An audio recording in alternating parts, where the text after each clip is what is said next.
दोस्तों, आज की पहली खबर आपको बता दें कि गौतम गंभीर ने केजरीवाल सरकार पर तंज कसते हुए कहा कि आप जब दूसरों पर आरोप लगाते थे तो बहुत खुश होते थे, अब जब मनीष सिसोदिया पर आरोप लगा है तो आप डर गए हैं।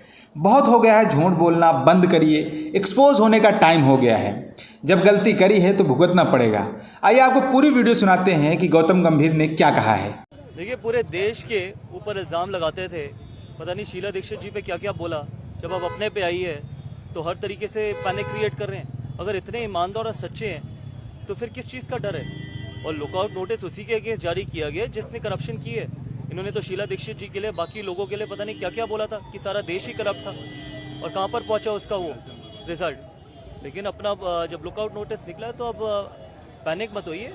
अब जो होगा आगे अब वक्त बताएगा आपको, सीबीआई बताएगी आपको। मनीष सिसोदिया कह रहे हैं कि लुकआउट सर्कुलर जारी करने की जरूरत क्या है, मैं कहीं भाग थोड़ी रहा हूँ, मैं तो यहीं पर हूँ जहाँ कहना है वो जहाँ। देखिए, ये एक फॉर्मेलिटी होती है, तो आप कहीं भाग भी नहीं सकते अब, क्योंकि जब भागना चाहिए था, जब अपने आप को बचाना चाहिए था 6 महीने पहले जो आपने किया, अब आप भाग भी नहीं पाएंगे। ठीक है, ये जो न्यूयॉर्क टाइम्स में ऐड दिखाना, ये जो बाकी चीज़ें करना, ये भोली सी शक्ल सीएम लेके आनी, ठीक है, हर चीज़ झूठ बोलना, बहुत वक्त हो गया, 7 साल हो गए।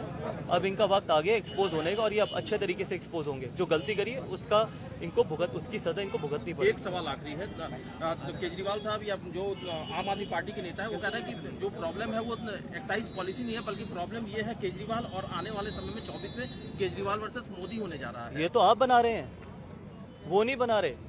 उनका तो काम है ये बोलना, ये तो मीडिया बना रही है। मीडिया कभी ये तो नहीं बताती पूरी दिल्ली की जनता को कि कितने स्कूल, कॉलेज, हॉस्पिटल बनाए बिना एक एमपी के लोकसभा में। कल अगर यहाँ पर कार्यकर्ता बोलने लग जाए कि पीएम वर्सेस कोई भी, तो आप चलाना शुरू कर देंगे, तो वो नैरेटिव सेट हो गया। नैरेटिव तो आप सेट कर रहे हैं, वो तो कोशिश कर रहे हैं डाइवर्ट करने की अटेंशन। ये बताइए ना आप लोगों, दिल्ली की जनता को, कि स्कूल, कॉलेज, हॉस्पिटल कितने खोले हैं, कितने बसेस रोड पे लेके आए, कितना इंफ्रास्ट्रक्चर पे इन्वेस्ट किए।